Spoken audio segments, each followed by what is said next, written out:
Bonsoir, bonsoir et bienvenue. Décidément, le générique était pressé qu'on prenne l'antenne. Mais ça tombe bien parce qu'on a plein de choses intéressantes à partager ce soir. Merci de nous retrouver. Il est 18h30. On est en direct sur le plateau de Boursorama pour ce premier webinaire de l'année. Et ensemble, on va justement se demander si 2025 pourrait être l'année du retour des SCPI. SCPI, je le rappelle en préambule, c'est bien sûr Société Civile de Placement Immobilier. On parle aussi de pierre-papier. C'est une des façons d'investir en immobilier. Alors bien sûr, on va expliquer tout ce qu'il faut savoir sur le sujet, notamment alors que le contexte récent a été un petit peu compliqué pour le secteur des SCPI. Vous pouvez d'ailleurs en acheter avec Boursorama grâce à l'offre de nos deux partenaires, Sofidy et Swiss Life AM France. Alors, pour tout comprendre sur le sujet, pour vous expliquer également les produits, et puis pour répondre, à la question posée en guise de titre par ce webinaire, j'ai avec moi ce soir une équipe d'experts au complet, à commencer par Pauline Lefel, responsable relations partenaires épargne chez Sofidy. Bonsoir Pauline. Bonsoir Laurent. À ses côtés, Xavier Royer, responsable relations clientèle distribution chez Swiss Life AM France. Bonsoir Xavier. Bonsoir Laurent. Et il rempile bien sûr pour cette saison 2025 encore plus performant que jamais Thomas Baudry, chef de produit marketing épargne. Bonsoir Thomas. Bonsoir Laurent. Bon, je le rappelle, vous le savez, en 2025 comme en 2024, ces événements sont faits pour vous. N'hésitez pas à poser toutes vos questions sur le sujet. On est là pour y répondre ce soir. On a déjà des questions, bien sûr, qui ont été posées au moment de l'inscription, qu'on a notées soigneusement. Et puis, il y a celles que vous pourrez poser ce soir en direct et qui tomberont sur la tablette. Et puis, on va tout de suite, allez, on rentre directement dans le vif du sujet en se demandant finalement ce que va nous réserver ce marché immobilier en 2025 dans ses différentes composantes.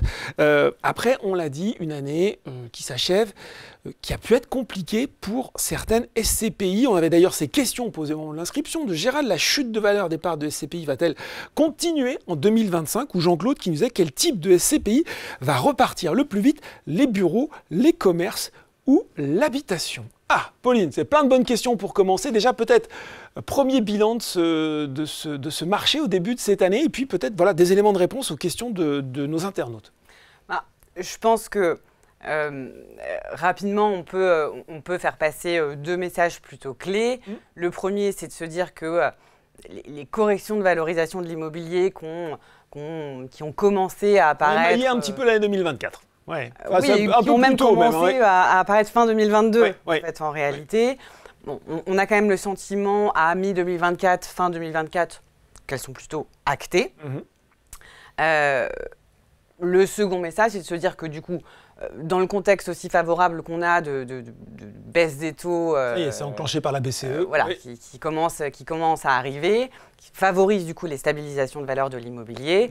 On peut penser 2025 sous de meilleurs auspices, notamment en termes de reprise, de nombre de transactions sur le marché immobilier. Bon, on a d'ailleurs une slide, si vous voulez nous la montrer en régie, pour commencer à faire un petit bilan sur ce marché. Si on regarde les classes d'actifs, peut-être, on les divise souvent, on parle de bureau, tourisme, commerce, logistique. Qu'est-ce qu'on peut dire notamment sur le bureau qui était un petit peu dans l'œil du cyclone, Xavier, en 2024 notamment? Oui, totalement.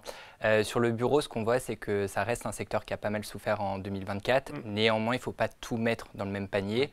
On voit qu'il y a vraiment deux types de bureaux. Un bureau qui a un peu plus souffert, qui est notamment les bureaux en périphérie. Et là, on voit qu'on reste sur des décotes assez importantes, entre moins 20 et moins 40%, du fait d'un prix à la liquidité qui est très important. Et par contre, on a des bureaux qui fonctionnent beaucoup mieux, notamment tout ce qui va être les bureaux en centre-ville. Pourquoi? Parce qu'avec le phénomène du télétravail, il y a eu un recentrement sur justement le centre-ville. Et donc là, c'est des bureaux qui, selon les différents indicateurs MSCI, ont plutôt baissé de moins 5%. Donc on reste quand même sur des niveaux assez faibles en termes de baisse. Et il faut rester dans une analyse très subtile. On ne va pas tout mettre dans un même panier. Et je rejoins effectivement ce que pouvait dire Pauline.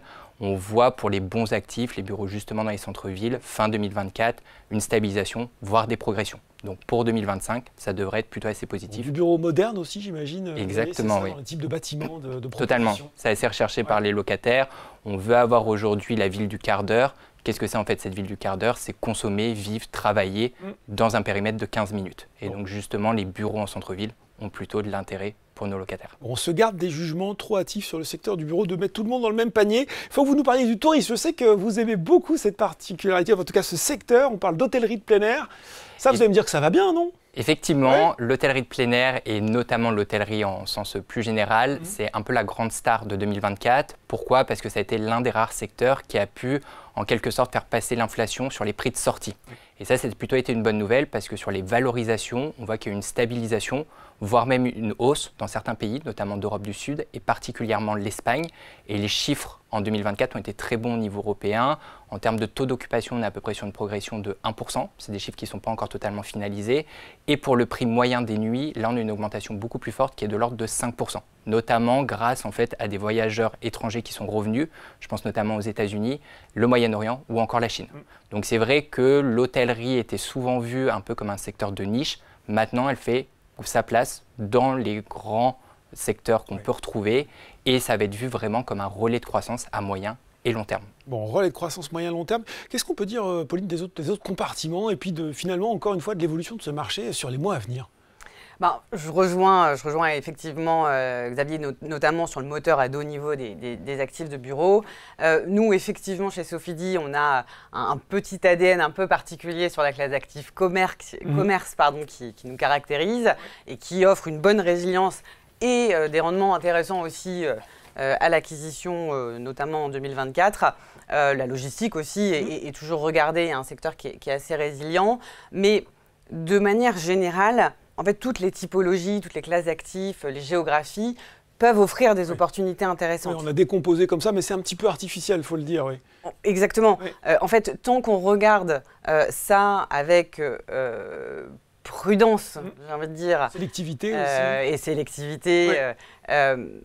Voilà, tout peut constituer un portefeuille d'investissement intéressant. Bon, je retiens quand même la résilience des commerces. Là aussi, on s'était inquiété. Finalement, ça a plutôt bien résisté sur l'année écoulée, avec de belles perspectives. Pour 2025, on a fait un état du marché pour cette année. C'est l'occasion peut-être de revenir sur les fondamentaux avec vous, Thomas. Tiens, qu'est-ce que c'est qu'une SCPI? Rappelez les grandes caractéristiques, le fonctionnement de ce type de produit. Oui, tout à fait, parce qu'on a parlé donc des classes d'actifs. Mais c'est vrai que quand on veut acheter une action Total, Air Liquide ou Air France, c'est assez facile. Quand on veut acheter une tour de bureau, une boutique, un camping ou bien un hôtel, c'est tout de suite plus compliqué. Donc c'est pour ça, effectivement, oui, plus cher, plus compliqué d'accès, effectivement, le ticket d'entrée est plus élevé. D'où l'intérêt de ces véhicules d'investissement dont on va parler aujourd'hui, qui sont les SCPI. Donc les SCPI, vous avez rappelé le sigle, c'est une structure hybride en fait, entre une société civile et un fonds d'investissement. Et donc un véhicule d'investissement qui va permettre donc, de mettre en commun l'épargne de plusieurs personnes, des épargnants qui deviennent du coup associés de la SCPI en achetant ses parts. Avec cette épargne-là, la SCPI va pouvoir acheter et mettre en location des immeubles ou bien des biens immobiliers tels que des entrepôts, des boutiques, des hôtels, etc. Et gérer donc, ce parc immobilier pour le compte des épargnants. Et en retour, donc évidemment, si la SCPI est bien gérée, les locataires vont verser des loyers. Oui. Et ces loyers seront ensuite redistribués aux épargnants à hauteur de leur participation évidemment à la SCPI sous forme de dividendes, donc des dividendes qui sont usuellement versés sur un rythme trimestriel à hauteur des loyers qui sont encaissés effectivement par la SCPI qui a pour rôle donc de gérer ce parc immobilier et de faire les arbitrages nécessaires en termes de location, achat, revente et également aussi choix des locataires et renouvellement des baux par exemple. Et ça veut dire que quand je suis investisseur, je m'exonère de toutes ces contraintes. Ça, c'est exactement. Un des avantages de ce type de produit. L'un des avantages, on l'a dit, c'est évidemment avoir accès à des typologies de produits qui sont inaccessibles habituellement pour des particuliers et aussi de confier entre guillemets toute la gestion locative à la SCPI, moyennant évidemment des frais de gestion, puisque on paye pour un certain service. Mais en tout cas, on n'a pas besoin d'aller changer la serrure ou d'aller voir un locataire qui nous appelle au milieu de la nuit pour tous les propriétaires bailleurs qui nous regardent, je pense qu'ils voient très bien de quoi vous voulez parler. Donc voilà pour le rappel des grands principes de ce qu'est une SCPI. Si ce n'est pas clair, si vous manque des détails, n'hésitez pas à poser des questions. On a voulu faire un webinaire très pratique ce soir et voilà, avec des gens qui ont peut-être déjà dans l'idée d'investir dans des SCPI et on avait envie de leur faciliter la tâche en leur disant comment on fait pour investir sur Boursorama. Exactement. Ouais. Puisque effectivement, on a déjà beaucoup parlé sur ce plateau et effectivement sur le portail Boursorama, mais donc on a lancé cette offre de SCPI maintenant il y a quelques mois, au mois de mai dernier.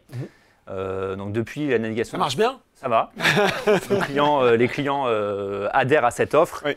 Et on a eu aussi la chance donc, de lancer avec, on va dire en tête d'affiche, 2 véhicules d'investissement sur lesquels on reviendra particulièrement, mais qui étaient particulièrement attractifs en 2024 dans ce contexte justement de difficultés pour les véhicules d'investissement les plus anciens et d'opportunités pour les plus récents. Oui. Mais alors ça fait à peine quelques mois, mais notre navigation, notre site a déjà changé, donc d'où ce petit rappel. Ah, ça va être... Allez, peut-être qu'on peut l'avoir plein pot cette slide pour bien voir où il faut cliquer. Merci à la régie. Donc, petit rappel, effectivement, on est sur des produits qui se souscrivent depuis le site Boursebank et non pas depuis le portail d'information boursière. Je suis sur mon espace client, exactement. Je suis connecté. Pour un client, il faut donc effectivement se connecter sur son espace client Boursebank. Et ensuite, on voit dans cette navigation, on a un onglet maintenant Bourse et Actu qui, on va dire, regroupe tous ces produits financiers en fait, finalement, qui ne sont pas des actions, des ETF, des OPCVM. Donc, on voit sur cette... voilà, je l'ai entouré maintenant. Donc là, c'est dans Bourse Market. On va le dire, Bourse Market, c'est un SCPI en direct. Exactement, donc SCPI en direct, qui vous permet d'accéder donc, à cette page qui explique aussi tout ce qu'on vient de dire sur les SCPI et qui vous permet aussi d'exposer donc, les produits qui sont négociables chez nous, donc les produits de nos partenaires présents sur le plateau ce soir, Sofidy et Swiss Life AMM. Bon, une fois que j'ai cliqué là-dessus, alors qu'est-ce qui se passe? Une fois que vous avez cliqué, vous pouvez prendre toute la connaissance donc, des produits et donc choisir le produit sur lequel vous souhaitez investir. Oui. On est sur un produit dit complexe au sens de la réglementation, donc on vous invite avant d'investir à parfaire vos connaissances, à remplir un questionnaire. C'est pas pour vous embêter, hein. Voilà, là aussi. C'est pas pour vous embêter, c'est pour être certain que vous avez bien compris. Oui. Donc à la fois évidemment les avantages, mais aussi les inconvénients ou les limites de ces produits. Donc ce questionnaire est obligatoire, il faut y arriver. Et ensuite, vous avez accès à un parcours qui est extrêmement simple pour souscrire une fois que vous avez attesté de votre niveau de connaissance. On vous rappelle donc les caractéristiques du produit. Donc peut-être le caractère d'une liquidité qui peut être un peu réduite par rapport à des actions, le fait que c'est un investissement de long terme. Généralement, on conseille d'investir plus de 8 ans, parfois plus de 10 ans. Et en moyenne, on observe que les investisseurs sur ce genre de produit restent une vingtaine d'années. Donc on est sur un produit vraiment de long terme. Alors c'est une bonne remarque que vous faites, Thomas, parce que j'avais déjà des questions qui étaient tombées. Effectivement, Woodin, combien de temps doit-on immobiliser ses fonds? J'avais une question de Sylvie, quel est l'horizon de placement recommandé? Donc l'occasion de bien le préciser, ouais, c'est ça. Donc effectivement, l'horizon de placement recommandé, c'est supérieur à 8 ans, voire à 10 ans. Et en réalité, celui qui est observé, c'est que c'est un investissement finalement quasiment d'une vie, hein, puisque c'est 18 ans, 20 ans non, en moyenne. Une vingtaine d'années. Une vingtaine d'années, hein, voilà, c'est ça. Ouais. Donc, comme on ne l'a peut-être pas forcément rappelé, mais c'est vraiment l'objectif de cet investissement, c'est de se constituer aussi des revenus complémentaires, puisque à l'issue du délai de jouissance, les dividendes, si la SCPI est bien gérée, tombent tous les trimestres. Donc ça permet aussi de se constituer un complément de revenus. Bon. D'où l'intérêt pour le très long terme. Il y a un minimum sur Boursebank pour investir des SCPI, Thomas? Alors, le minimum, donc, il dépend du prix de la part de la SCPI. Donc, la plus petite SCPI, enfin, la plus petite part de SCPI de chez Swiss Life, 180 €, donc le minimum. Chez Sofidy, le minimum est à 315 €, je crois. Ça reste accessible. Il connaît tout par cœur, il est impressionnant. Bon, ça reste accessible, oui. C'est ça. Donc on revient effectivement sur ces petits avertissements. Donc on l'a dit, la liquidité, le fait que ce soit du long terme, le fait que notamment la fiscalité qui s'applique soit celle des revenus fonciers, hein, contrairement à la plupart des produits financiers où la fiscalité qui s'applique est celle des revenus de valeur mobilière. Donc une fois qu'on vous a rappelé tous ces éléments, on redonne effectivement les caractéristiques du produit, le choix du compte à partir duquel vous pouvez souscrire, et puis après vous avez juste à choisir effectivement le nombre de parts que vous souhaitez acheter. Oui. Donc à chaque fois, c'est un multiple du nombre de parts, hein, donc vous pouvez choisir. Vous ne pouvez pas faire des fractions de parts. Donc si une part est à 180 €, ce sera un multiple de ce chiffre, etc.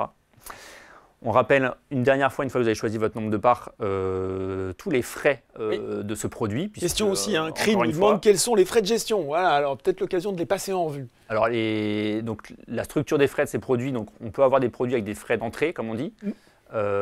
Sur les véhicules plus récents, soit les frais d'entrée sont absents, soit ils sont réduits. Mais en contrepartie, on a ce qu'on appelle des frais de sortie anticipés. C'est-à-dire si on revend la SCPI avant une certaine durée. Oui. Et ensuite, on va dire les frais principaux sont des frais de gestion qui sont ponctionnés donc, sur les loyers encaissés par la SCPI. C'est-à-dire, contrairement à la plupart des produits financiers où c'est un pourcentage de l'encours géré, là c'est un pourcentage des loyers encaissés par la SCPI.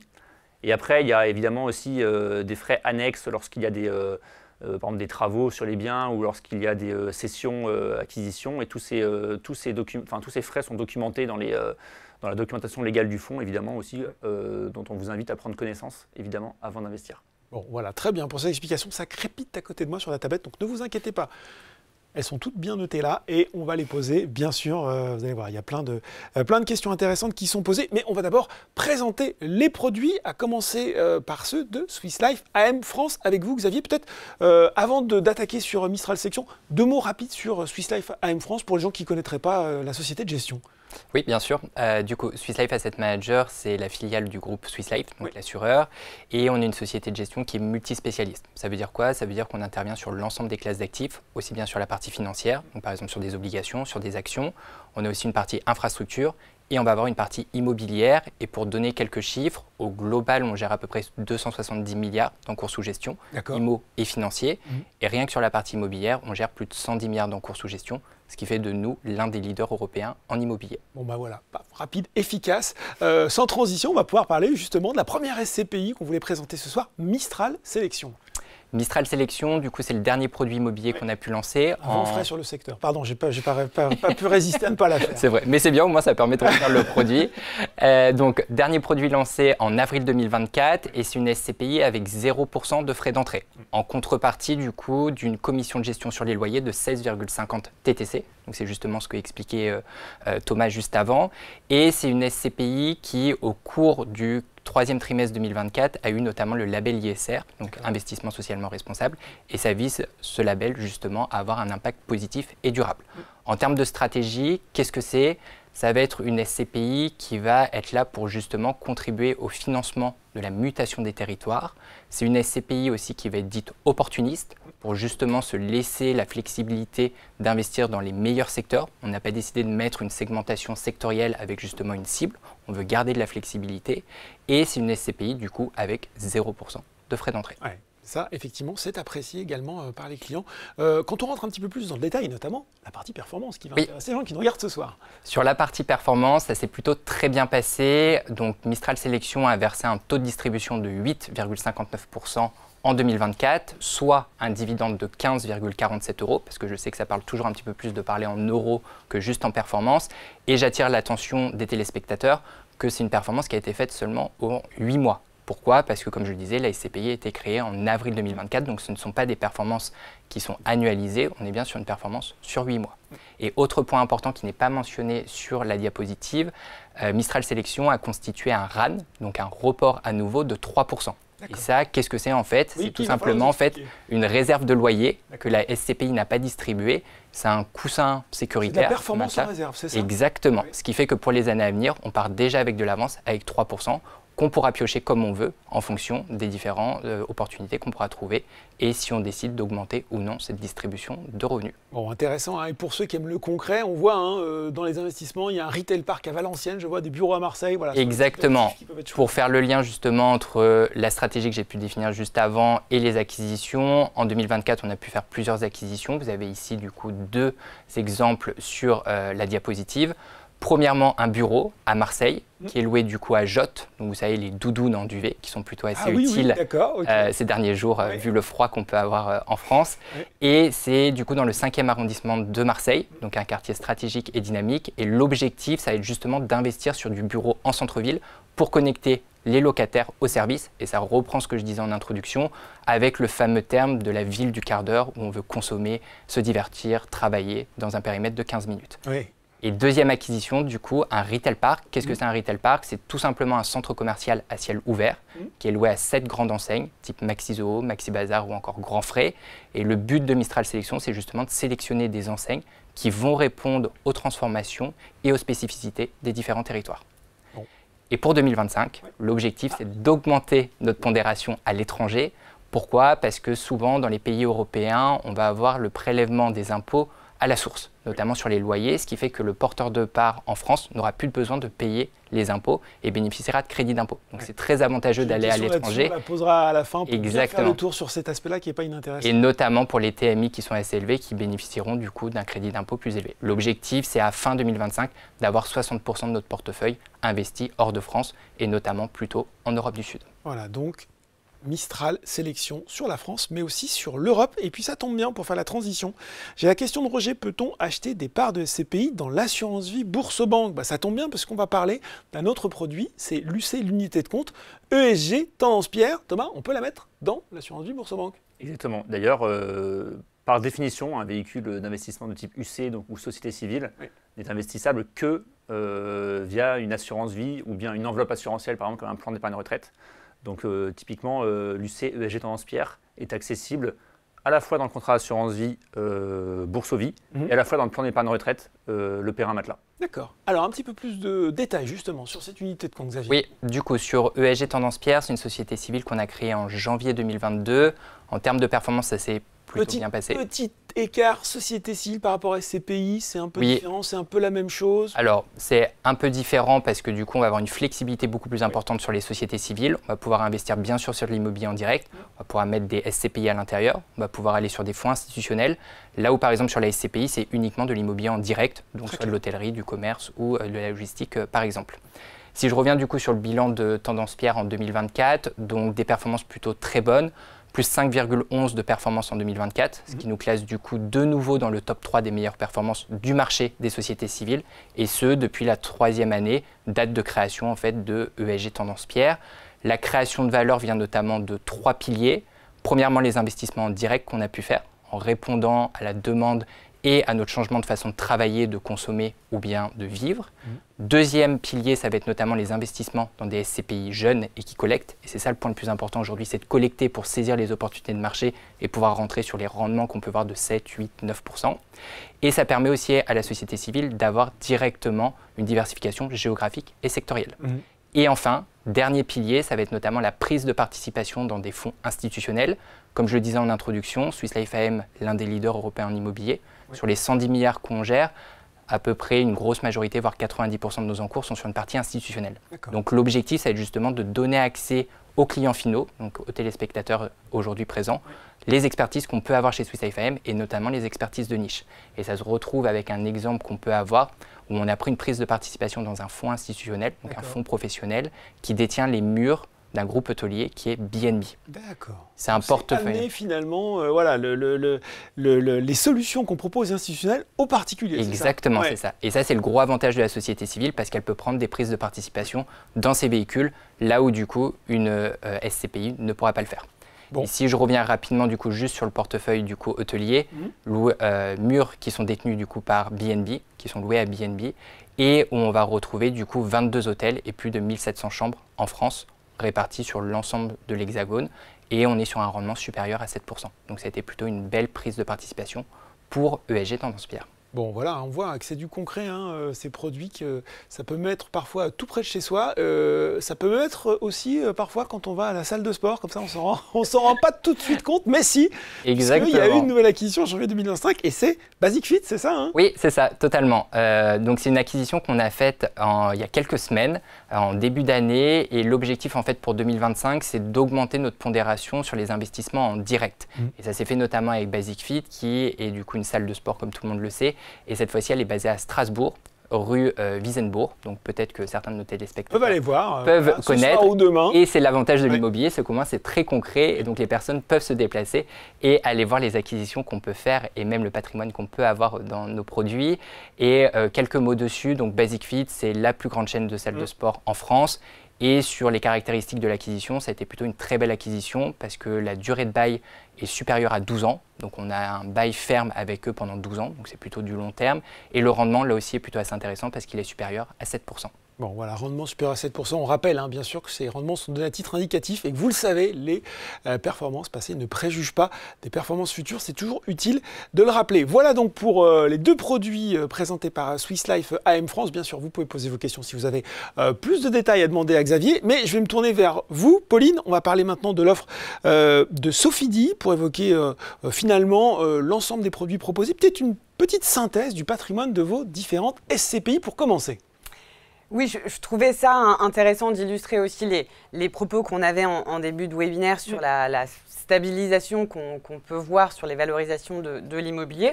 Puis ce match un peu, ce match SCPI historique, nouvelle SCPI, alors bon, c'est bien aussi de remettre un petit peu les choses en place. Exactement. là, sur les variations de valorisation entre le 31 décembre 2023 et le 31 décembre 2024 qui était hier, on est sur Immorente, dont on parlera tout à l'heure, qui est un véhicule historique à plus 1,1%, sur Sofidy Europe Invest à plus 2,4% et de manière effectivement exceptionnelle sur Sophie Dynamique à plus 18,8%. Ces progressions de valeur, elles valident aussi la force d'un modèle qui est construit sur une prudence et une discipline à l'acquisition, c'est ce que je disais tout à l'heure, une extrême granularité de nos patrimoines, ça c'est certain. Et puis aussi, et toujours effectivement, avec une exposition aux actifs de commerce qui est légèrement supérieure à la moyenne du secteur sur l'intégralité de ces véhicules-là en tout cas. D'accord. On le voit, hein, patrimoine résilient puisque tout progresse, qui sait faire face à un environnement qui est parfois compliqué, mais aussi tirer parti des opportunités de marché. Et c'est le cas avec cette SCPI dont vous allez nous parler, la SCPI Sophie Dynamique, qui porte bien son nom. Oui, qui est la dernière née de la gamme, effectivement. Oui. On a été assez présent à l'acquisition de manière générale, en réalité, en 2024, parce qu'on a investi plus de 600 millions d'euros avec un taux de rendement moyen à l'acquisition situé aux alentours des 8,5%, y compris du coup sur Sophie Dynamique, qui a une stratégie d'investissement plutôt focalisée sur de l'immobilier à haut rendement. On l'a créé du coup début 2024. On a investi plus de 35 millions d'euros à quasiment 9% de taux de rendement immédiat sur les acquisitions réalisées. Le taux de distribution annualisé de cette SCPI, c'est 9,52% en 2024 et qui embarque aussi plus de 6 mois de report à nouveau, un coussin en réserve. Le RAN, on va être tous experts du RAN à savoir. Très bien. Réserve effectivement de distribution sur la SCPI. Et puis avec une petite cerise sur le gâteau sur Sophie Dynamique qui a du coup revalorisé son prix de part de plus 5% le 3 janvier dernier. D'accord. Et qui, pour le coup, même avec son nouveau prix de part, donc à 315 € et non plus à 300 €, conserve une décote sur son prix d'acquisition qui reste intéressante. Les acquisitions sur 2024 sont essentiellement portées sur du commerce et plutôt en France, notamment une acquisition majeure d'un des plus gros centres commerciaux d'Île-de-France qui s'appelle au Paris Nord, pour ceux qui connaissent dans la région parisienne. Et il est les clients qui ont des SCPI vont aller voir leur placement in situ pour voir si tout est bien. Et avec, c'est une SCPI qui a vocation à être diversifiée sur toutes les typologies et géographies, et donc du coup avec un premier pas fort probablement effectivement à l'étranger dès cette année. Bon, voilà pour Sophie Dynamique. Il faut maintenant qu'on parle du classique, le flagship, le navire amiral de Sofidy, la SCPI Immorente. La SCPI, je souhaite dans les brochures, c'est diversifié par excellence, c'est ça Oui, c'est ça. J'ai bien retenu. L'immobilier du quotidien à portée de main pour Immorente. Voilà, elle le connaît mieux que moi. Bon, qu'est-ce qu'on peut dire sur Immorente Effectivement, c'est la SCPI emblématique de Sofidy, la plus ancienne également. Qui, elle, n'a pas la même stratégie d'investissement que Sophie Dynamique. Elle a une stratégie d'investissement qui est plus focalisée sur la centralité des emplacements, sur les actifs qu'elle peut acheter et gérer. C'est l'exemple même de la diversification extrême, parce que c'est environ 4,5 milliards de capitalisation pour près de 3000 unités locatives. Donc en fait, une SCPI comme Immorente sur le marché, il n'y en a pas d'autre. D'accord. Son taux de distribution pour l'année 2024 est encore en hausse, d'ailleurs depuis quelques années, il est à plus 5,04%. Ça a été aussi une année riche en investissement pour la SCPI, avec plus de 200 millions d'euros investis, avec un taux de rendement moyen des acquisitions aux alentours des 9%, donc élevé aussi. Et surtout, et je le précise, parce qu'on est avant tout des sociétés de gestion, donc on est aussi amené à arbitrer une partie de nos patrimoines dans le temps et chaque année. On fait tourner le portefeuille. Exactement. Et on a arbitré à peu près 44 millions d'euros sur la SCPI cette année, qui a généré du coup plus de 12 millions d'euros de plus-value nette sur la SCPI. Bon, qui sont distribués, bien entendu. Voilà, pour Immorente, je vois toujours les questions qui tombent, ne vous inquiétez pas, on va consacrer une large part de ce webinaire à y répondre, mais il faut qu'on présente, avant d'en finir avec justement les produits de nos partenaires, Europe Invest, alors là pour le coup, l'intitulé est clair, hein, Oui. investit dans les grandes métropoles, encore que de l'espace économique européen, donc c'est pas juste la zone euro, et en plus on peut y rajouter une pincée de Royaume-Uni, une pincée de Suisse, c'est ça? Oui, c'est Ouais. ça. Bon, la Suisse, pas certain à l'heure actuelle, mais Sophie d'Europe Invest, elle va ressembler plus à Immorente dans son approche de stratégie d'investissement, qui est plus centrée effectivement et focalisée sur les emplacements. Et effectivement, c'est une SCPI qui, elle, par contre, a plutôt vocation à acheter hors de France et pas en France. Son taux de distribution pour l'année 2024, il est aussi en augmentation, c'est plus 5,20%, avec aussi beaucoup d'investissements réalisés en 2024. Vous l'avez compris, je pense, plus de 140 millions d'euros sur 3 pays en 2024, sur l'Espagne, le UK pour le coup, et les Pays-Bas. D'accord. Voilà pour Sophie dit Europe Invest. J'espère que vous êtes affûtés parce qu'il y a plein de questions qui sont tombées à la fois au moment de l'inscription et là maintenant sur la tablette. On va commencer déjà par vous Thomas parce qu'il y a eu beaucoup de questions sur comment on peut détenir ces produits chez Boursorama. Quelques-unes des questions que je vous les livre qui sont tombées avant l'inscription. Gérard, allez-vous proposer de nouvelles SCPI dans les contrats d'assurance vie? Patrick, bonjour. Quel intérêt y a-t-il à passer par l'assurance vie ou le PR pour une SCPI? J'ai personnellement des parts dans Sophie Dynamique et Mistral Sélection sans être passé par le PR ou l'assurance vie. Est-il possible de basculer ces investissements? Laurent, j'alimente mensuellement, c'est pas moi, depuis 2 ans un PR, un matelas. Quel est l'intérêt de détenir des supports immobiliers sur un PER? Quels sont ces supports immobiliers et comment souscrire? Et puis j'ajoute, hein, j'ai ma petite liste de courses, c'est pas terminé. Allez-y. Est-ce que l'on peut acheter toutes les SCPI présentées dans le cadre de l'assurance vie Boursorama? C'est Mehdi qui nous demande ça. Jack nous demande, peut-on acheter la SCPI Mistral Sélection via une assurance vie? Ex-Direct ING que Boursorama a récupéré. Là, c'est encore une question encore un petit peu plus spécifique. Et puis, on va s'arrêter là, déjà, parce qu'il y a beaucoup de choses à dire. Et puis, on verra la suite après. Alors, effectivement, on reprend les questions les unes après les autres. Allez. On va répondre à peu près à tout, je pense. Fais confiance à notre esprit. Déjà, on a un début de réponse avec la page qui s'affiche à l'écran. Ouais. Donc, la première chose qu'on peut dire, c'est déjà toutes les SCPI qui ont été présentées sont souscriptibles en direct auprès de nous, donc via le parcours dont on a décrit le fonctionnement plus tôt. Et ensuite, donc, la question de Gérard qui demandait si on avait proposé des nouvelles SCPI dans le contrat d'assurance vie. Oui. La réponse est oui. Ah. Malheureusement, je n'ai pas de date à communiquer, puisque pour un peu faire un rappel du fonctionnement en assurance vie, on a un acteur qui s'intercale entre la société de gestion et le distributeur que peut être Boursorama, qui est l'assureur du contrat. Et donc, en l'occurrence, pour Boursorama et Ex-Direct, nous sommes sur l'assureur Generali. Et donc, Generali doit intégrer ces supports à sa gamme de fonds. Oui.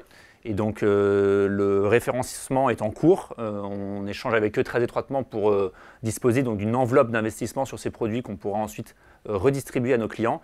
On espère que ça sera possible pour le premier trimestre pour Mistral Sélection, peut-être pour Sophie Dynamique, peut-être un petit peu après, en fonction des délais de référencement. Mais en tout cas, c'est vraiment prévu pour cette année et on y travaille donc avec l'assureur du contrat. Attention, vous savez que nos clients ont de la mémoire. Hein. Ils regardent les replays. Hein. On espère que les dates seront tenues. En tout cas, c'est prévu, on y travaille et effectivement, ça peut prendre du temps en ce moment pour les assureurs de référencer des nouveaux véhicules. Mais en tout cas, c'est quelque chose qui est dans les tuyaux. Ok, alors sur la suite. Donc ça, c'est sur la première question. C'est pour ça qu'on a écrit « à venir », donc sur ces véhicules-là. Ensuite, donc l'intérêt de passer par une assurance vie ou par un PER. Ouais. Donc, il y a plusieurs niveaux de réponse. Donc déjà, le premier niveau de réponse, c'est déjà l'intérêt en tant que tel, donc de l'assurance vie et du PER, on va dire indépendamment des supports qu'on y loge. Donc là-dessus, on a beaucoup de documentation, de webinaires qui ont été réalisés sur les avantages fiscaux, de transmission de l'assurance vie, sur les avantages du plan d'épargne retraite, effectivement, pour préparer sa retraite, comme son nom l'indique, mais également aussi pour préparer sa succession, pour bénéficier d'un report d'imposition. Donc là, on invite évidemment notre public à aller voir effectivement les avantages donc, de ces véhicules, on va dire, de ces enveloppes d'investissement, plutôt.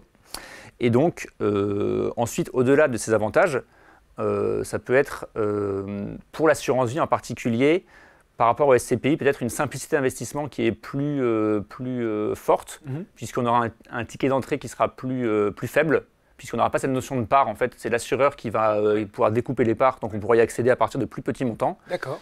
Plus accessible. Exactement. Ouais. On pourra évidemment bénéficier de la fiscalité de l'assurance vie par rapport à la fiscalité en direct, qui suivant les profils des clients peut être beaucoup plus lourde en direct qu'en assurance vie.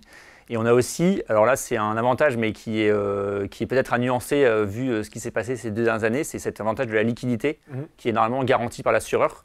Donc on a un marché secondaire qui est organisé par l'assureur dans le cadre de l'assurance vie, donc on peut plus facilement céder ses parts. Dans la limite évidemment du fonctionnement du marché, parce qu'évidemment si tout le monde veut vendre en même temps, ça ne sera pas possible, même si l'assureur est derrière. Mais en tout cas, c'est souvent un avantage comme un avant pour l'assurance vie. Bon. Évidemment, il y a aussi peut-être des inconvénients aussi d'un autre côté. Les inconvénients, c'est que parfois donc, les assureurs imposent des conditions spécifiques, notamment en contrepartie de ces avantages, ils peuvent ponctionner une partie des dividendes justement pour le fonctionnement. Et aussi, ils peuvent avoir des délais par exemple, de blocage en termes de rachat, en termes d'arbitrage qui leur sont propres. Ça, c'est vraiment spécifique à chaque assureur. D'accord. Je continue avec la suite des questions. Oui, bien sûr. Donc, déjà, c'est impossible donc, de transférer, la question de Patrick, de transférer donc, des investissements en direct vers une enveloppe. S'ils souhaitent, il faut les loger dès le départ. Il faut les acheter dès le départ, exactement. Alors, c'est c'est pas possible donc, de transférer, contrairement parfois à des actions qu'on peut inscrire dans d'autres types d'enveloppes. Là, pour ce type de véhicule, ce n'est pas possible. Et peut-être, on a eu beaucoup de questions de nos clients, puisqu'on a, si ce n'est pas encore disponible en assurance vie, on a réussi à les mettre disponibles dans notre plan d'épargne retraite beaucoup plus rapidement, donc avec notre assureur Oradea. Et donc c'est les 2 nouvelles SCPI de nos partenaires ici présents sont disponibles depuis le T4 2024 dans le plan d'épargne retraite. Et on a beaucoup de questions sur la valorisation et le fonctionnement de ces produits. Oui, donc et sur les frais aussi. Exactement, et sur les frais. Donc on a fait un petit calcul pour vous expliquer ça. Parce qu'on a beaucoup d'interrogations sur le fait que effectivement, la valorisation de ces produits dans les contrats des clients n'est pas du tout égale au prix de la part. Et donc ça s'explique justement parce j'ai expliqué le fait que les assureurs appliquent leurs propres conditions. Et donc là, on est sur des produits qui n'ont pas de frais d'entrée ou bien ont des frais d'entrée faibles.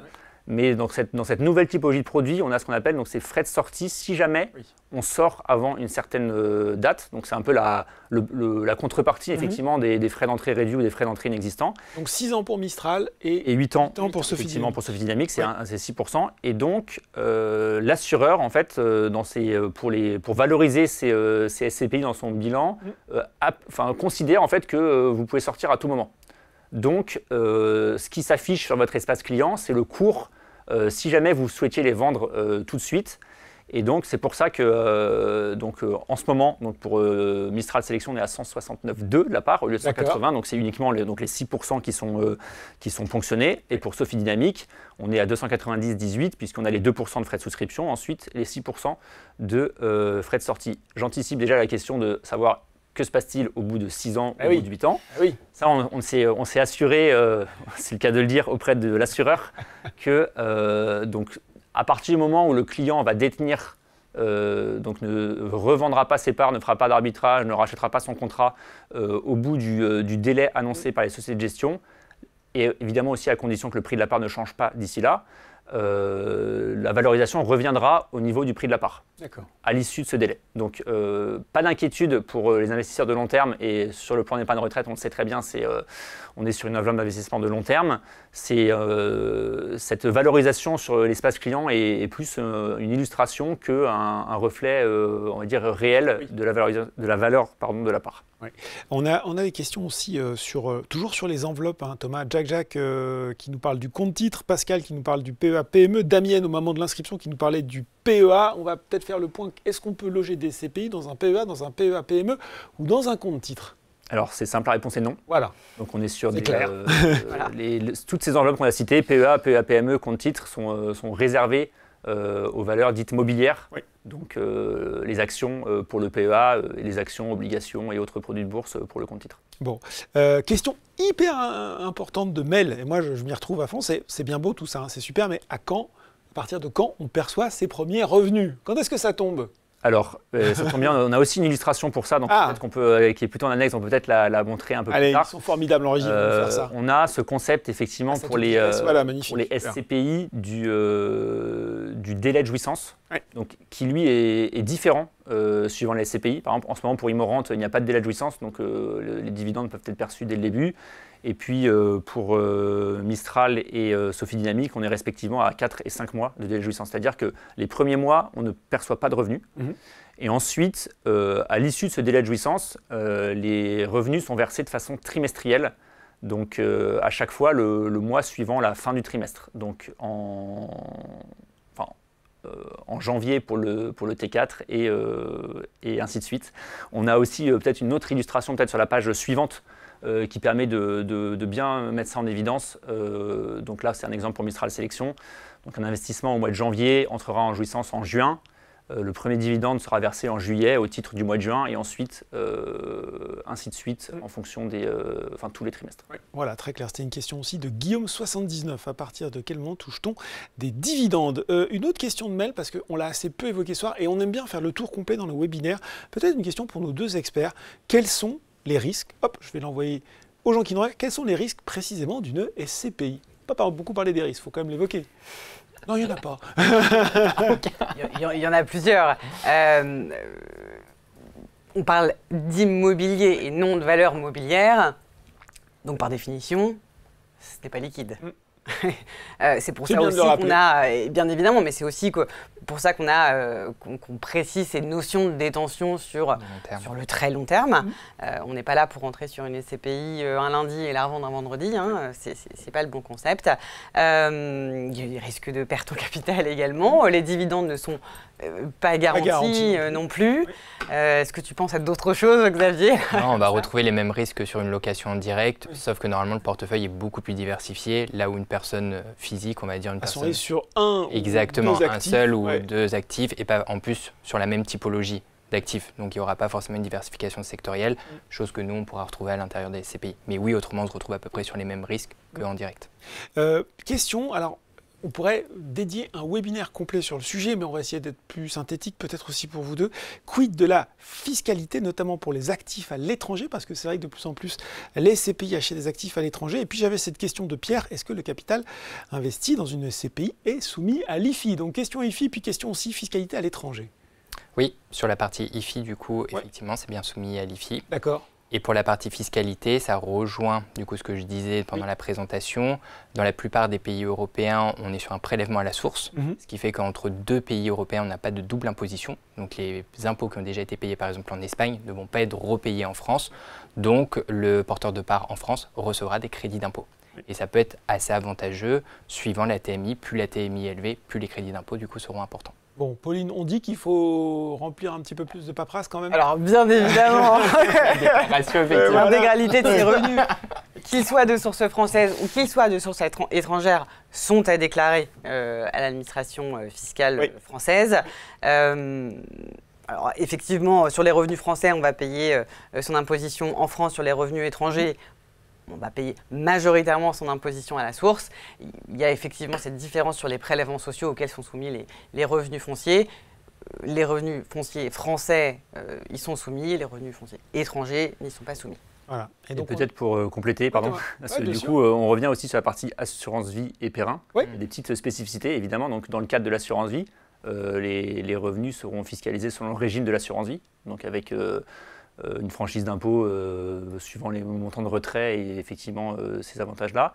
Et aussi au niveau du plan d'épargne retraite, donc tant que le plan d'épargne retraite n'est pas rachetable, c'est-à-dire qu'on n'est pas dans un cas où le client pourrait liquider son plan d'épargne retraite, les sommes investies sortent de l'assiette taxable de l'IFI. D'accord. Puisque l'administration fiscale considère finalement qu'on n'est pas sur un patrimoine liquide, puisque les droits du plan d'épargne retraite ne peuvent pas être liquidés. Donc tant qu'on est sur une phase d'investissement sur le plan d'épargne retraite, la partie immobilière détenue dans ce plan d'épargne retraite ne rentre pas dans l'assiette taxable de l'IFI. Intéressant, hein, c'est vrai que c'est une particularité à connaître. Pascal nous demandait, peut-on acheter des parts de SCPI en usufruit ou en nue propriété chez Boursorama? Qu'est-ce qu'on peut faire du démembrement? Alors, il n'y a pas de démembrement possible chez Boursorama. Pour l'instant, on a la souscription en enveloppe assurantielle et en direct, en pleine propriété uniquement. C'est également un sujet sur lequel on travaille avec nos partenaires. On espère pouvoir sortir une offre, mais là, par contre, je n'ai pas de date, malheureusement. Vous allez devoir revenir nous faire toutes ces annonces pour un nouveau webinaire. Woody nous demandait en début de webinaire, oui, chose qui peut arriver, que devient la SCPI au décès de l'épargnant? Qu'en est-il au niveau de l'héritage? Comment ça se passe niveau succession de la SCPI? Alors, la SCPI donc, fait partie du patrimoine donc, de l'épargnant. Donc, comme tout, on va dire, tout bien propre à l'épargnant, elle rentre dans sa masse successorale. Et ensuite, donc, suivant donc, la typologie des héritiers, suivant les héritiers, en fait, le choix des héritiers vont pouvoir choisir de conserver les parts et donc de se les partager suivant le nombre d'héritiers, ou bien vont pouvoir choisir effectivement de vendre ces parts s'ils ne souhaitent pas garder la position. Toujours dans les enveloppes, question de Didio qui est intéressante aussi. Lorsque les parts sont logées dans un PER, les revenus de la SCPI sont-ils perçus? Ou est-ce qu'ils restent dans le PER? Du coup, on n'y touche pas. Alors, les revenus sont perçus dans le PER. C'est ça. Et ensuite, c'est aussi une condition de l'assureur. Donc, ça va dépendre des règles de l'assureur. Si elles sont versées, par exemple, si elles sont réinvesties dans la SCPI, ou bien parfois elles peuvent être versées sur le fonds en euros ou sur un support monétaire du contrat. Ça va dépendre donc des assureurs. Et donc, souvent, c'est soit l'un soit l'autre. C'est soit elles sont réinvesties, donc ça veut dire que les dividendes permettent de racheter des parts, ou bien sont versés sur un support liquide, sans risque ou presque, au sein du contrat. Bon, question un peu stratégique, développement stratégique pour nos deux experts. Continuez-vous à investir dans les bureaux ou votre stratégie est plutôt dirigée vers les commerces, hôtels et entrepôts? Et puis, on avait cette question posée au moment de l'inscription de Annie. Quelle perspective pour des anciennes SCPI en immobilier, essentiellement de bureaux, qui ne cessent de baisser depuis 2 ans? Faut-il vendre des parts de SCPI qui, depuis 2 ans, ne cessent de baisser? Alors, voilà, la question qu'on a un petit peu abordée, c'est quid aujourd'hui du bureau? Est-ce que... continuez à y croire, vous nous avez déjà un petit peu répondu, Xavier, et puis surtout, est-ce que, pour le dire simplement, est-ce que le plus dur est passé finalement? C'est ça un peu la question. Ça reprend un peu les propos qu'on a pu dire en introduction. Chez Swiss Life AM, oui, sur le bureau, on continue d'y croire, et on l'a vu notamment avec Mistral Sélection, qui a pu investir du coup dans le siège social de Jot. Donc on est sur du bureau, et c'était ce que je disais, il faut rester subtil, tout n'est pas à mettre dans le même panier, et on peut quand même retrouver des beaux rendements, des belles localisations, et surtout des locataires aussi de qualité. Ouais. Bureau, Sophie dit? Oui, on a aussi réalisé des acquisitions de bureaux sur nos véhicules en 2024, d'ailleurs aussi à Marseille, pour information. Il est vrai toutefois que la majeure partie des acquisitions que nous, on a réalisées en 2024 sont quand même plutôt orientées commerce. Je crois que vous l'avez compris pendant le webinaire, et plutôt orientées en 2024 sur du retail park et des centres commerciaux qui offraient des rentabilités intéressantes à l'acquisition. Et puis... rappelle-moi aussi, c'est ce qu'on disait, hein. Non, pardon, la question. L'autre question. L'autre question, c'était un petit peu sur, faut-il vendre des parts de SCPI qui, depuis 2 ans, ne cessent de baisser? Il y a ça aussi, finalement. Effectivement, c'est sûr qu'on est sur un marché à 2 vitesses, on ne va pas se cacher. Il y a des véhicules qui se portent mieux que d'autres, des sociétés de gestion qui se portent mieux que d'autres. Je pense qu'il faut vraiment garder en tête, c'est d'aller décortiquer les produits, aller comprendre ce qui se passe derrière, aller comprendre comment fonctionnent les sociétés de gestion à l'acquisition et à la gestion de leurs actifs immobiliers. C'est nos métiers. Et après, mais effectivement, il est vrai que les SCPI composées majoritairement de patrimoine de bureaux, peut-être des gros bureaux en Île-de-France, sont un petit peu plus dans la tourmente. Oui. Question de Franck, un peu différente de l'accessibilité, qui nous demande quelle mise de fonds minimale faut-il prévoir pour souscrire? On a vu le prix de la part, bon, c'est accessible, mais est-ce que c'est intéressant, entre guillemets, à partir d'un certain montant? Thomas. Alors, on voit les prix de part, les minimums de souscription ont beaucoup été réduits ces dernières années, ces derniers mois, donc on est sur un type d'investissement qui est très accessible. Après, évidemment, cette réponse, elle dépend évidemment des capacités financières de chacun, des objectifs. Ce qu'il faut peut-être avoir en tête, c'est que la SCPI peut permettre de se constituer un patrimoine immobilier sur le long terme. Donc, vous pouvez aussi, si vous le souhaitez, acheter régulièrement des petites sommes de parts de SCPI pour se constituer ce patrimoine. Et aussi peut-être aussi raisonner en fonction du potentiel de performance et avec un objectif peut-être d'avoir une rente trimestrielle à terme. Et donc là, il faut évidemment, on l'a dit, on le répète, les rendements passés ne préjugent pas des rendements futurs, mais peut-être évaluer en fait en fonction de si jamais donc le taux de distribution se maintient, quel est le niveau de rente qu'on souhaite percevoir à terme, Et donc peut-être avoir ce raisonnement-là pour savoir quel montant investir. Justement, il y a cette question de Stéphane, les SCPI sont-elles un bon moyen de préparer sa retraite? J'ai envie de dire que si on les a mis dans le PER, c'est qu'on estimait que ça pouvait avoir un intérêt. Effectivement, ça peut avoir un intérêt pour cette raison-là. Et surtout, ce qu'on dit, hein, l'intérêt des SCPI pour la retraite, c'est que pour la plupart des actifs, les revenus à la retraite vont chuter, donc le taux d'imposition également, mais aussi donc peut-être on s'est habitué à un niveau de vie qui était celui de notre dernier salaire, et avoir donc des SCPI, donc un rendement qui tombe tous les trimestres, peut venir aussi parfois compenser un peu cette baisse de revenus qu'on observe souvent à la retraite pour la plupart des actifs. Question très pratique et très utile de Thierry. Comment ça se passe une revente de parts des SCPI et quelle est la fiscalité associée? Oui, parce qu'on a compris, c'est du temps long, mais à un moment on a peut-être envie de la rendre. Comment ça fonctionne? Alors, je vais peut-être faire des petites généralités, ensuite nos partenaires répondront. Nos deux experts complétés. Mais donc, la plupart du temps, alors il y a des cas particuliers, mais on va se tourner vers la société de gestion pour revendre ses parts. On peut faire du gré à gré, mais c'est un peu plus compliqué. Et la fiscalité, ça va être celle, comme lorsque vous allez vendre de l'immobilier en direct, donc la fiscalité des plus-values immobilières. D'accord. Et donc là, il y a des règles suivant la durée de détention et essentiellement sur la durée de détention, il y a des abattements sur la fiscalité. Mais concrètement, sur le dispositif, typiquement, Boursorama ne s'occupe pas de la revente des parts en direct. D'accord. Donc il faut contacter directement les sociétés de gestion et peut-être que là, il y a des précisions à apporter sur le fonctionnement. Il n'a pas raconté de bêtises, c'est bon déjà. Non, c'est bon, on est bon. Après, la valeur de retrait s'opère au prix de retrait de la SCPI sur une SCPI à capital variable comme celle dont on a parlé aujourd'hui. Ok, bon. D'autres précisions, non, sur la fiscalité, c'est ça Exactement. C'est ça. Notre précision aussi, c'est que comme finalement sur l'achat ou la vente d'une action ou sur l'achat ou la vente d'un appartement, d'un bien immobilier, pour vendre, il faut qu'il y ait un acheteur en face.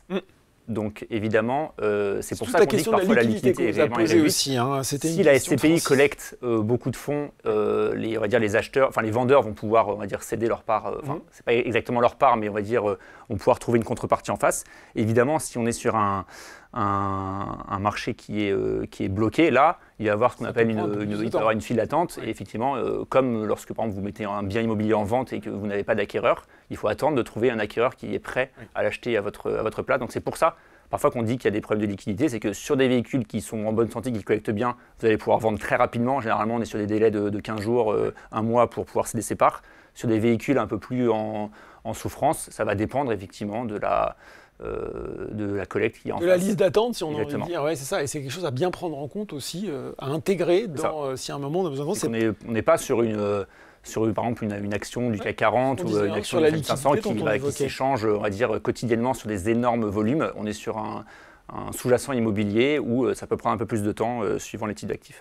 Barney, qui a suivi attentivement, s'inquiète. Il nous dit: les taux de distribution présentés sont-ils bien hors frais de gestion et hors imposition? Alors, les taux de distribution sont nets de frais de gestion, bien évidemment, mais hors fiscalité. Voilà. Donc, Barney, oui, il faut rajouter quand même la fiscalité derrière, puisqu'on ne peut pas savoir à quel niveau vous êtes. Martine nous demande: peut-on voir ce webinaire en replay? Mais tout à fait, et j'espère très très vite, Martine, je mets un peu la pression pour qu'il soit disponible rapidement. Alors bon, c'est user0345, bonjour. Avec la SCI Tendance Pierre, n'a-t-il pas accumulation des frais de la SCPI et de la SCI? Oui, là-dessus, effectivement, sur les SCPI qu'on a pu sélectionner, à l'intérieur, on a pris des SCPI à 0%. Donc là-dessus, au moins, il n'y a pas d'accumulation de frais. Et après, en tant que société de gestion, on a pu du coup avoir des négociations assez importantes avec nos contreparties. Donc non, il n'y a pas d'accumulation de frais et vous avez seulement des frais de gestion de 1,44 à payer. Et les performances que j'ai pu citer sont déjà nettes de ces frais. Bon, c'est la réponse qu'on voulait totalement entendre.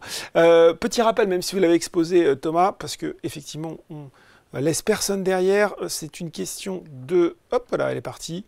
Quels sont les frais de versement de la SCPI Sophie Damic investie sur le PER Matelas? Peut-être qu'on peut les rappeler. Alors les frais de versement, il y a 2% de frais de souscription, mais qui ne sont pas liés au PER Matelas, en fait, ils sont liés au véhicule, donc à la SCPI. Et ensuite, le PER Matelas est un contrat sans frais sur versement. Donc vous n'avez pas de frais de versement sur le contrat, vous avez uniquement donc, les frais des sous-jacents des produits. Et en l'occurrence, pour Sophie Dynamique, on est sur des frais de 2%. Bon, je précise aussi, en complément, parce que c'est ce que tu disais tout à l'heure, Thomas, c'est que là, en l'occurrence, l'assureur reverse 100% de l'intégralité des loyers qui sont versés par la SCPI. Il n'y a pas de ponction de la part de l'assureur. On avait cette question aussi, est-ce que Mistral Sélection et Sophie Dynamics sont disponibles en assurance vie? Ça peut être l'occasion, je pense, de remontrer un petit peu la slide que Thomas avait préparée pour l'occasion et qui va permettre de bien voir quels produits sont disponibles, soit en PER, soit en direct. Voilà, donc comme ça, vous avez tout, hein, effectivement. Et on voit que en direct, il y a totalité, pas mal de choses en ce qui concerne le PER 1 et des jolis à venir aussi pour d'autres choses. Et Thomas nous l'a promis pour très très vite. Donc, je vous donnerai son 06 si ça ne va pas assez vite.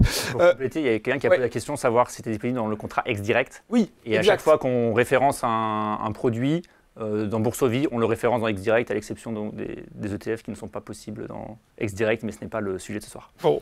On voulait les frais pour Sophie Dynamique, on veut aussi les frais pour Immorente et Sofidy Europe Invest. Alors là, on est sur des structures de frais qui sont plus classiques dans l'univers des SCPI. La commission de souscription, frais de souscription d'Immorente, c'est 10%, et ceux de Sofidy Europe Invest, c'est 9%. Bon, voilà, très clair. Il fallait aussi qu'on aborde, il y a deux questions qui sont tombées, qui sont intéressantes, un petit peu différentes de celles qu'on a traitées ce soir. Nathalie nous dit pourquoi l'offre ne porte que sur des produits européens. Et puis Catherine et Muriel, peut-être séduites par les États-Unis, nous disent pourquoi, que pensez-vous des SCPI qui abordent les marchés de l'Amérique du Nord? Est-ce que ça peut être quelque chose d'intéressant, quelque chose à considérer, quelque chose qu'on peut proposer? Alors, pourquoi que l'Europe? Et puis pourquoi pas les États-Unis? Alors il y a plusieurs niveaux de réponse. Peut-être déjà, les sociétés de gestion partenaires actuellement avec qui on travaille n'investissent pas aux États-Unis. Peut-être qu'il y a une raison. Je ne sais pas si vous souhaitez aller dessus. Mais sinon, effectivement, on a des acteurs qui sont récemment lancés sur des SCPI américaines, donc avec qui ne sont pas distribués chez Boursorama. Mais ce qu'on peut dire très rapidement sur le marché américain, c'est qu'il y a aussi une alternative aux SCPI sur le marché américain, ce qu'on appelle les foncières cotées, qui existent aussi en Europe, mais qui sont extrêmement développées aux États-Unis. Donc là, c'est un investissement boursier. Exactement. Et donc là, ça devient un investissement boursier, puisque l'organisation du marché immobilier, on va dire, est très différente sur le continent américain. Et donc ce qu'on appelle les REITs, donc les Real Estate Investment Trust, sont extrêmement populaires aux États-Unis. Donc c'est des énormes foncières cotées qui sont très diversifiés et qui distribuent des dividendes parfois mensuels. Donc ça fait partie des rares sociétés effectivement qui distribuent des dividendes mensuels. Donc attention, évidemment, ce sont des véhicules d'investissement qui sont cotés en dollars. Donc quand on investit en tant qu'Européen, on a un risque de change. Et ce sont les frais de courtage donc des bourses américaines qui s'appliquent, évidemment. Donc elles sont négociables chez Boursorama, donc aux conditions des frais de courtage américains. Et peut-être des spécificités aussi qu'on peut rappeler, c'est que sur ces produits, on va avoir une fiscalité donc, de type valeur mobilière. Donc ce seront des véhicules d'investissement qui seront éligibles au compte titre uniquement. Pas de taxes, et qui sont effectivement taxés au PFU, en bon français. Prélèvement forfaitaire unique, pardon. Oh là là. Et on peut peut-être vraiment, sans donner de conseil d'investissement, évidemment, donner peut-être deux exemples de véhicules qui sont donc cotés au S&P 500.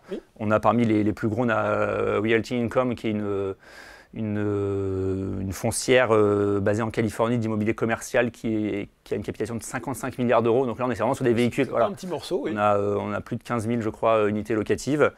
Et donc, aussi, par exemple, aussi des véhicules d'investissement du type Digital Realty qui est pour le coup spécialisé dans les serveurs. Donc une gigantesque foncière cotée qui fait 47 milliards de dollars de capitalisation et qui investit uniquement dans les data centers aux États-Unis, mais ailleurs aussi. Et voilà, on parle de SCPI, on peut aussi parler de foncière cotée aux États-Unis. Qu'est-ce qu'on peut dire quand même? On va finir là-dessus avec nos experts pour défendre l'Europe, un petit peu dire que les produits européens, il y a des opportunités, il y a aussi du dynamisme à trouver au sein du vieux continent. Je vais souligner aussi et rajouter, même si on n'en a pas parlé aujourd'hui, mais vous avez aussi la possibilité de vous exposer à Sofidy Sélection 1, qui est un OPCVM de foncière cotée, et qui est aussi... il y a de l'immobilier de foncière cotée en Europe et aussi aux US, bien évidemment. D'accord. Je m'avais oublié ça. Mais voilà. Oui. Bon, je pense qu'on a fait le tour. Je vois que la tablette s'est vidée des questions. Merci beaucoup à nos experts ce soir d'avoir fait le point sur l'offre de SCPI de Boursorama et puis sur le marché des SCPI en général et de la foncière cotée. Voilà. Merci à tous les trois. Merci à vous d'avoir été avec nous ce soir. Je vous le disais, le replay sera disponible, je l'espère, d'ici quelques jours sur le site de Boursorama. Et puis vous connaissez la musique. Restez encore avec nous quelques secondes après le clap de fin, histoire de remplir un court questionnaire de satisfaction. Merci beaucoup de nous avoir suivis. À très bientôt. Au revoir.